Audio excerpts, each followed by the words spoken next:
Hello दोस्तों, मैं हूं मनीष कुमार वर्मा और आप देख रहे हैं मेरा यूट्यूब चैनल। आप सभी दोस्तों को हमारे यूट्यूब चैनल पर बहुत बहुत नमस्कार तथा वेलकम। मैं अपने यूट्यूब चैनल पर आप सभी दोस्तों का स्वागत करता हूं। आप सभी दोस्त इसी प्रकार से हमारे यूट्यूब चैनल पर निरंतर बने रहें। आज आपके लिए मैं लेके आया हूँ महत्वपूर्ण इम्पॉर्टेंट टॉपिक रिस्प्रेशन। रिस्प्रेशन इस रिस्प्रेशन का आपको पार्ट नंबर फर्स्ट पढ़ा दिया गया था। उसमें आपको पढ़ाया गया था श्वसन क्या है, रिस्प्रेशन क्या है और यह क्रिया कितने चरणों में पूरी होती है।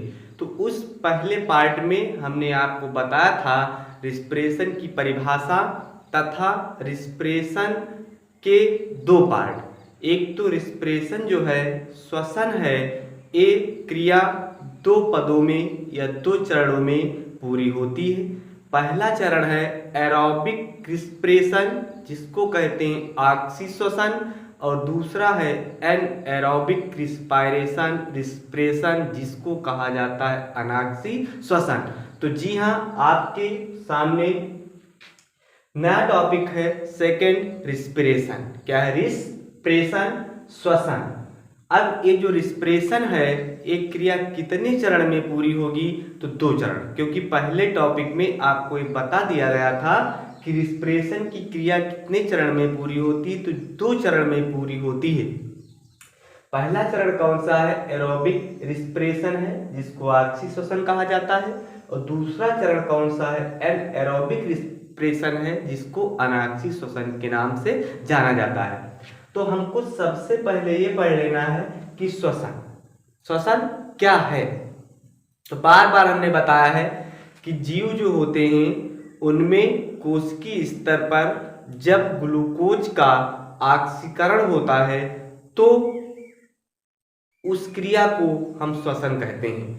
और श्वसन के फलस्वरूप, श्वसन की क्रिया के फलस्वरूप कार्बन डाइऑक्साइड, जल, 673 किलो कैलोरी ऊर्जा और 38 एटीपी अणु क्या होते हैं? मुक्त होते हैं। तो बात दूसरे चरण की आती है कि रिस्पिरेशन जो है या श्वसन जो है एक कितने चरण में पूरा होगा। श्वसन की जो क्रिया है एक कितने चरण में पूरी होती है। तो हम देख लेते हैं रिस्पिरेशन श्वसन।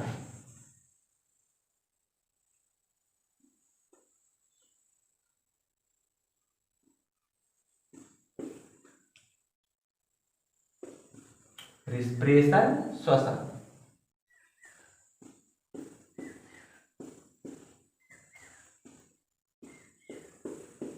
रिस्पिरेशन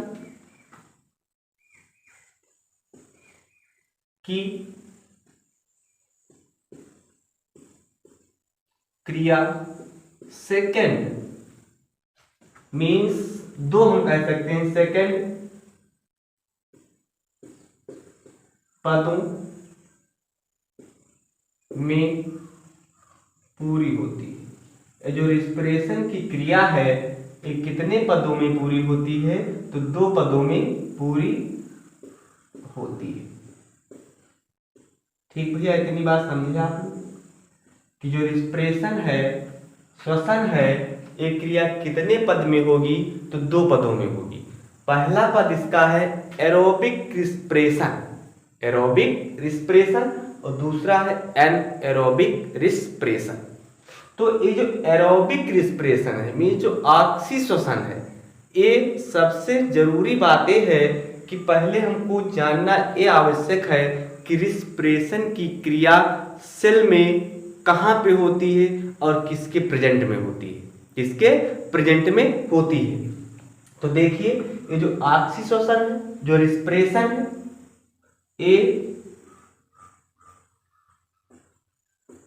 ऑक्सीजन के उपस्थित, ऑक्सीजन के उपस्थित मीन्स प्रेजेंट में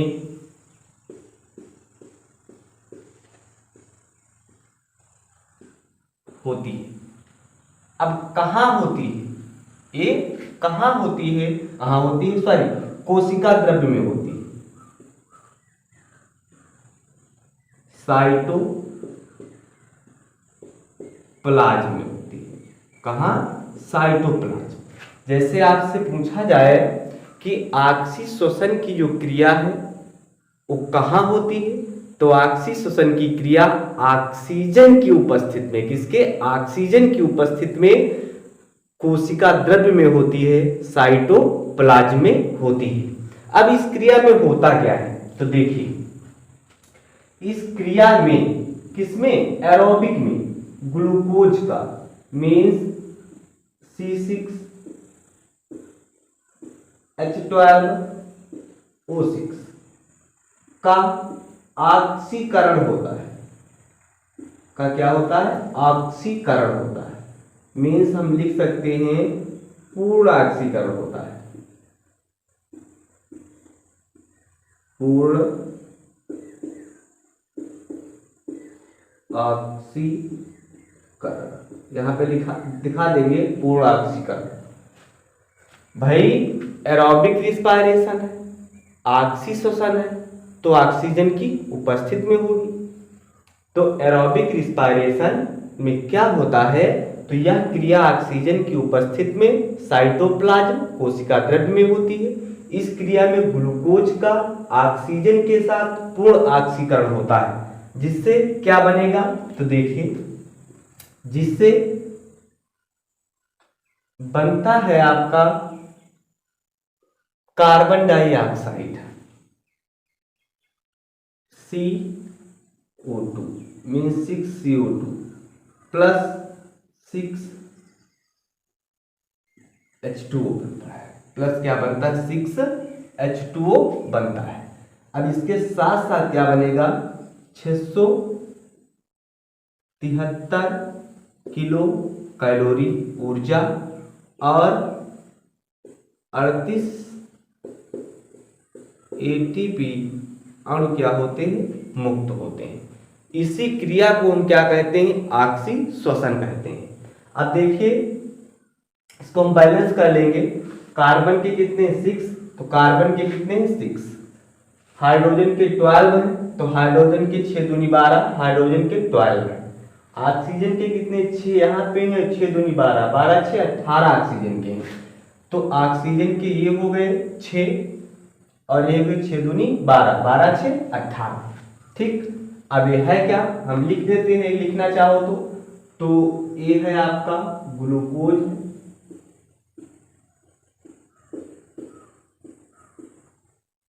क्या है? ग्लूकोज। ये हमारा क्या है, तो ये है ऑक्सीजन।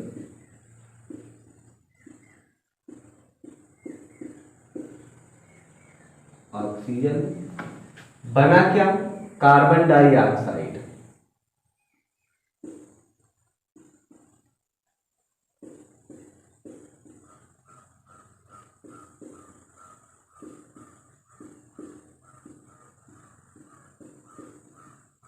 कार्बन डाइऑक्साइड और क्या बना है साथ में?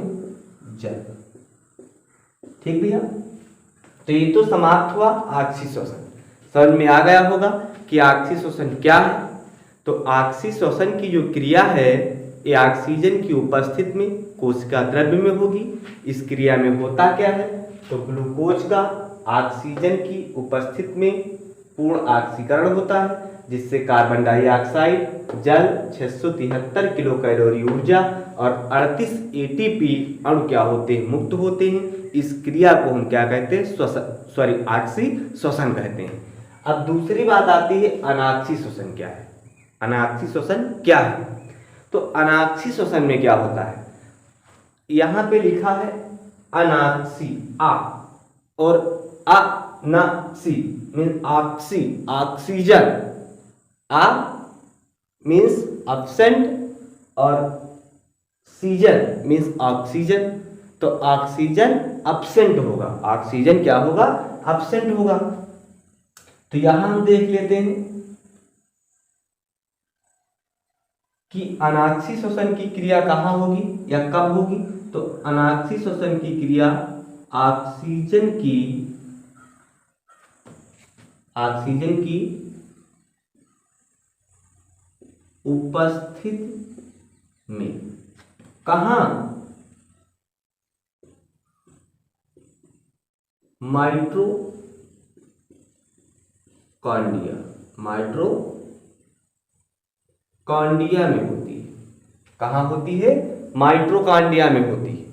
ये जो अनाक्सी श्वसन है ये क्रिया कहाँ होगी? तो ये क्रिया ऑक्सीजन की अनुपस्थिति में माइटोकॉन्ड्रिया में होती है। अब इसमें क्या होता है? तो अनाक्सी श्वसन की क्रिया में ग्लूकोज का आंशिक ऑक्सीकरण होता है। क्या होता है? आंशिक ऑक्सीकरण होता है, जिससे ethyl alcohol, carbon dioxide, 27 kilo calorie ऊर्जा और 2 एटीपी अणु क्या होते हैं? मुक्त होते हैं। तो इस क्रिया को हम क्या कहते हैं? एनारोबिक रिस्पायरेशन कहते हैं। तो देख लीजिए रिएक्शन के रूप में यहां पे क्या है, देखिए C6H12O6 ये हमारा क्या है? ग्लूकोज है। क्या है? ग्लूकोज है।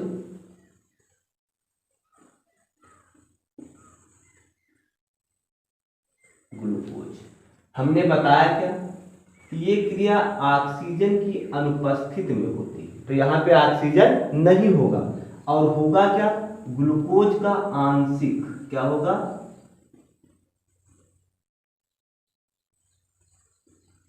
आंशिक ऑक्सीकरण होगा। आंशिक ऑक्सीकरण होगा। अब बनेगा क्या? अभी आपको बताया है ethyl alcohol C2H5OH plus CO2 means carbon dioxide plus 27 kilo calorie ऊर्जा प्लस 2 एटीपी के अणु क्या होंगे? मुक्त होंगे। तो इस क्रिया को हम क्या कहेंगे? अनाक्सी श्वसन कहेंगे। बैलेंस कर लेते हैं। कार्बन की कितने? 6, 2 यहाँ लगा देते हैं, 2 दूनी 4 और 2 यहाँ लगा देते हैं। कार्बन के 6, 2 दूनी 4 और 2 यहाँ कार्बन 6। हाइड्रोजन कितने हैं? 12 हैं। तो हाइड्रोजन देख लेते हैं कितने हैं?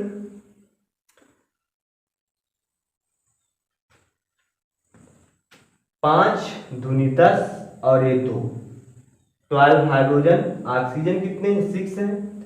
तो 2 दूनी 4 और 2 6 क्या हो गए? ऑक्सीजन हो गए। तो ये भी समझ में आया होगा कि एनारोबिक रिस्पायरेशन कहाँ होता है, किस प्रकार से होता है। तो हम कह सकते हैं एनारोबिक की क्रिया ऑक्सीजन की सॉरी यहाँ पे गलती हो गई थी, ऑक्सीजन की अनुपस्थित में होती है। ऑक्सीजन की क्या होती है? अनुपस्थित।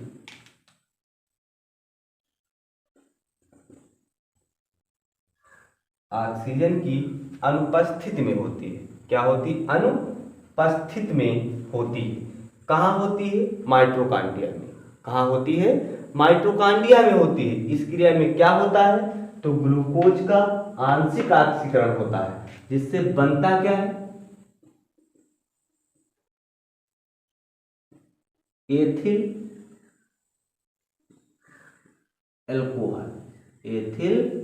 एल्कोहल बनता है तथा क्या बनता है?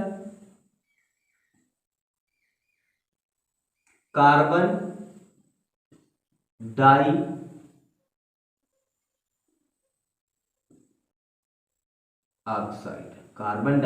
ऑक्साइड और 27 किलो कैलोरी ऊर्जा तथा 2 एटीपी अणु क्या होते हैं?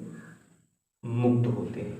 तो ये क्रिया क्या है? अनाक्सी श्वसन है। किस प्रकार की क्रिया है? अनाक्सी श्वसन है। तो आप सभी स्टूडेंट्स का रिस्पायरेशन में पहला दूसरा टॉपिक पूर्ण हुआ है कि श्वसन क्या है और यह क्रिया कितने चरणों में पूरी होती है। क्वेश्चन भी पूछा जाता है कि श्वसन क्या है और श्वसन की जो क्रिया होती है वो कितने चरणों में पूरी होती है। तो इसमें 2-4 क्वेश्चन हम करा देते हैं। जैसे पूछ लिया जाए श्वसन क्या है, तो हम कहेंगे जीवों में कोशिकीय स्तर पर ऑक्सीजन की उपस्थिति में ग्लूकोज के ऑक्सीकरण की क्रिया को श्वसन कहते हैं। श्वसन की क्रिया में क्या होता है, तो ग्लूकोज का ऑक्सीजन के साथ पूर्ण ऑक्सीकरण होता है, जिससे कार्बन डाइऑक्साइड और जल का क्या होता है, निर्माण होता है। उस क्रिया को हम क्या कहेंगे, श्वसन कहेंगे। श्वसन की क्रिया 2 चरण में पूरी होगी, एक तो एरोबिक रिस्पायरेशन, दूसरा एनएरोबिक रिस्पायरेशन। एरोबिक रिस्पायरेशन में क्या होता है, तो एरोबिक रिस्पायरेशन ऑक्सीजन की उपस्थिति में होती है और कहाँ होती है, तो कोशिका द्रव्य में होती है। इस क्रिया में क्या होता है, तो ग्लूकोज का ऑक्सीजन के साथ ऑक्सीकरण होता है और बनता क्या है, कार्बन डाइऑक्साइड, जल तथा 673 किलो कैलोरी ऊर्जा और 38 एटीपी अणु क्या होते हैं, मुक्त होते हैं। जैसे दूसरी बात है एनएरोबिक रिस्पायरेशन, तो एनएरोबिक रिस्पायरेशन की क्रिया ऑक्सीजन की उपस्थिति में माइटोकॉन्ड्रिया में होती है। क्या होता है, ग्लूकोज का आंशिक ऑक्सीकरण होता है, जिससे क्या बनता है, एथिल अल्कोहल बनता है और कार्बन डाइऑक्साइड बनता है। 27 किलो कैलोरी ऊर्जा निकलती है और 2 एटीपी अणु क्या होते हैं, मुक्त होते हैं।